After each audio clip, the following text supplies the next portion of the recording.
Bonjour à toutes et à tous, bienvenue sous la canopée, ici Monsieur Green.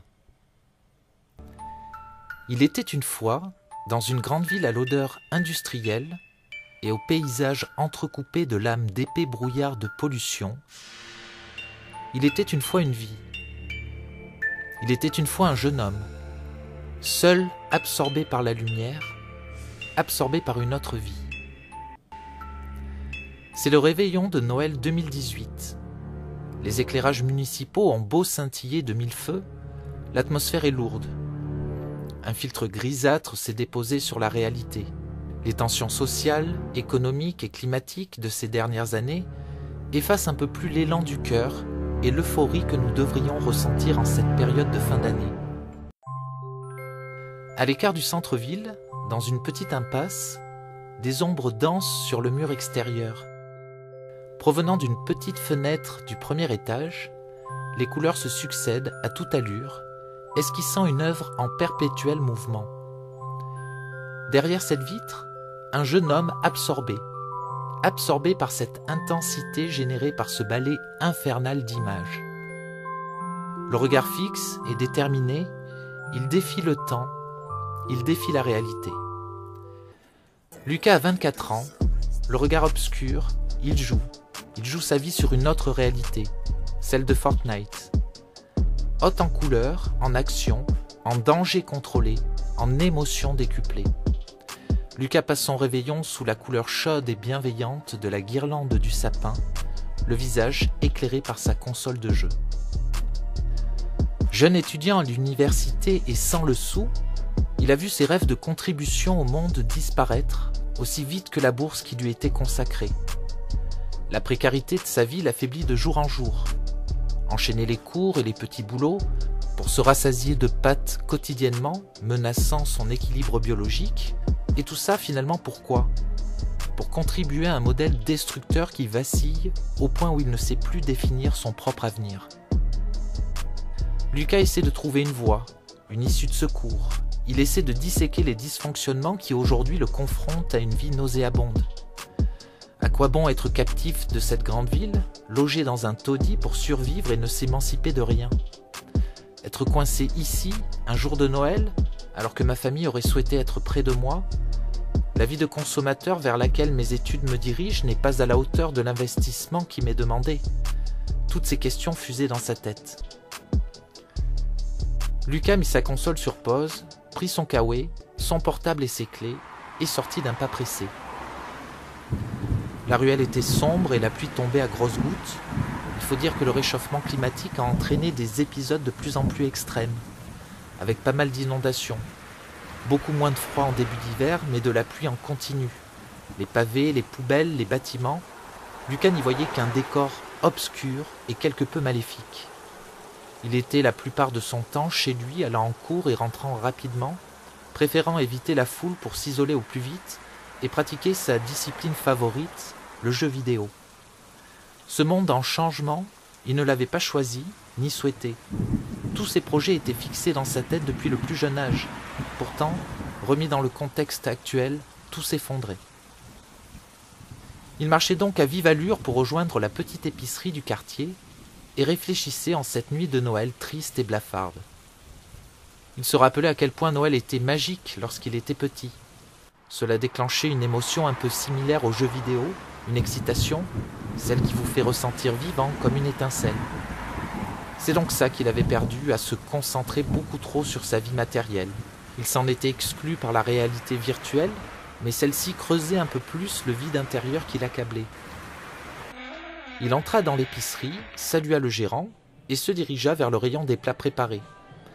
En regardant les produits proposés, il rit intérieurement et se dit que la vie est une grande farce, qu'il n'y a rien ici de mangeable, un amas de plastique au cœur rempli de pesticides, produits chimiques, le tout délicieusement stérilisé. Bref, un demi-tour, il empoigna 2 bouteilles de bière, paya et rejoignit la rue. La pluie avait cessé, il était déjà 22 heures passées.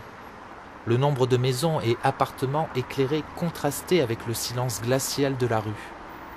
Soudain, au dernier pas le menant vers sa porte d'entrée, son regard fut attiré par un petit reflet au sol. Il se baissa pour regarder de plus près et vit une feuille d'un verre électrique reflétant la lumière du lampadaire. En un instant, Lucas fut transporté dans un moment d'extase et de contemplation. Comment cette minuscule plante pouvait-elle trouver l'énergie de survivre contre un mur sans terre à la simple lueur du soleil de l'hiver et de ce lampadaire? Ses yeux firent comme l'effet d'une loupe. Un zoom rapide fut effectué sur la feuille. La vie. La voilà. Elle est là devant moi. Je vois toutes ces cellules coexister, coopérer. L'une avec l'autre, elles forment l'ensemble. Elles essaient d'atteindre l'énergie qui les nourrit. Elles essaient d'atteindre la lumière. Le vivant n'est donc qu'énergie. Et je ne suis entouré que d'objets stériles et inertes. Un bruit strident et sourd résonna dans ses oreilles, le sortant de cette rêverie étrange et mystérieuse. Il jeta un dernier coup d'œil à la plante, ouvrit la porte et la referma de manière perplexe. Après s'être abreuvé des 2 litres de bière, il s'assoupit sur son clic-clac, pensant aux réveillons anciens qui ont jonché ses années d'enfance. Minuit sonnait.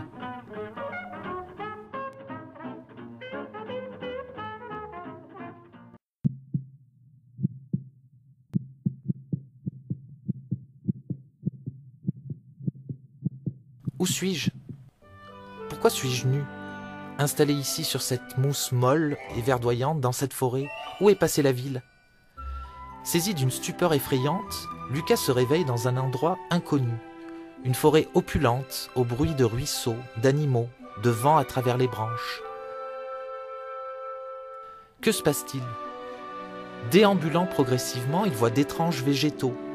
Composés de feuilles fibreuses et élastiques en forme de sous-vêtements, il en décroche une bien mûre et l'enfile avec énergie. Quel est donc ce monde étrange où des constructions humaines existent déjà sous la forme de végétaux? Un délire? Des animaux étranges passent sous ses yeux, mais ce qui attire le plus son attention, c'est les couleurs. La luminosité vive, cette atmosphère humide et vivante qui lui procure une sensation de bien-être, une sensation qu'il n'avait pas ressentie depuis des temps anciens. S'aventurant un peu plus loin dans la forêt, il entend un rugissement. Pris de panique, il se cache dans un tronc d'arbre, constatant que celui-ci renferme un espace immense. Arrêtant son souffle, il attend. La menace passée, il sort de l'arbre et voit au loin une autre personne. C'est peut-être quelqu'un qui, comme lui, s'est perdu, piégé dans ce rêve en mode survivaliste. Mais du coup, est-il en danger ou bien en sécurité? La nature lui apporte nourriture et logis, mais seul et isolé, il ne tiendra pas longtemps. Après réflexion, il décide de s'approcher et d'un ton incertain, lui demande qui elle est. Après une bonne heure de discussion au milieu d'une prairie parsemée de coquelicots et d'orchidées en forme de gobelets dont ils peuvent savourer le nectar, ils se rendirent compte que ce qui leur arrivait ressemblait fortement à l'origine du monde. Seulement la nature et quelques humains. À force de parcourir les contrées, ils en rencontrèrent d'autres perdus dans ce monde. Une proclamation publique eut lieu pour consolider les liens qui les unissaient entre eux et avec la nature. La nature est féconde, elle nous nourrit, nous protège, nous procure des émotions quotidiennes qui nous permettent de nous sentir vivants et faisant partie du grand cycle de cette vie. De ces biens communs qui nous sont offerts, nous devons prendre soin. Notre empreinte en ce monde ne peut être que l'équivalent de ce que nous restituons à la nature. La bienveillance et l'acceptation de chacun pour vivre, tisser des liens et partager est notre chemin. Nous ne pouvons être nous-mêmes vivants qu'en respectant toute son unité à travers sa diversité et nous ne connaîtrons jamais l'inhospitalité. Les règles de cette nouvelle humanité étaient fixées. Pour combien de temps? Seuls les efforts des hommes à ne pas sombrer dans l'individualisme pourraient la consacrer. Mais le but initial est bien là, se saisir de la vie et la propager avec respect. Souviens-t'en, Lucas, lors de ton réveil. Souviens-t'en.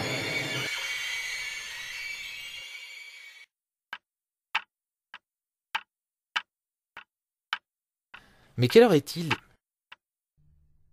Mais il est minuit, mais je me suis endormi, mais...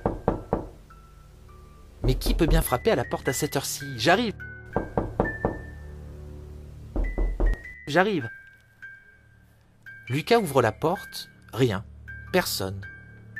Il regarde aux alentours, puis baisse les yeux quand soudainement, à la vue de la plante observée un peu plus tôt, le rêve dans lequel il était plongé revient à la surface.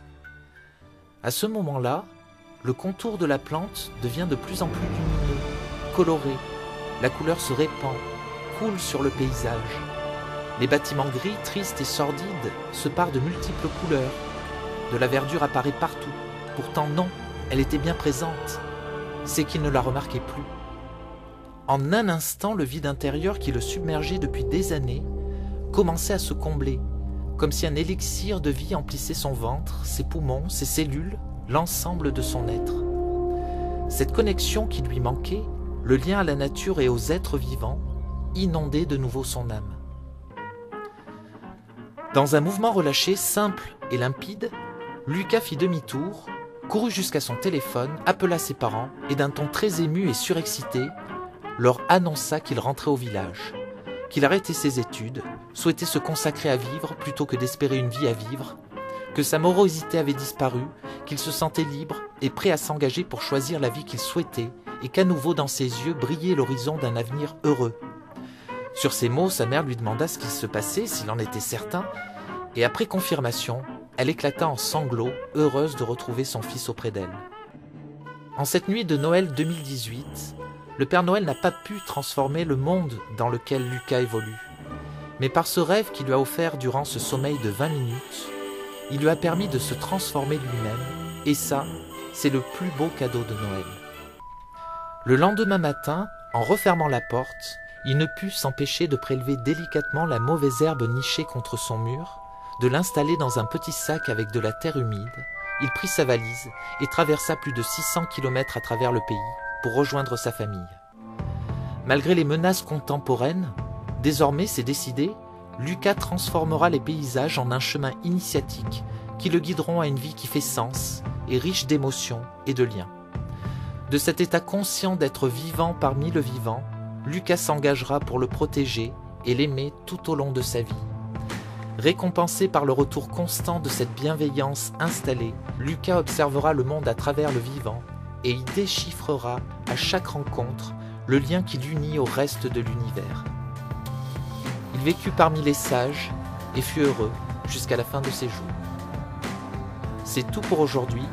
Excellente semaine à toutes et à tous. Joyeux Noël. C'était Monsieur Green.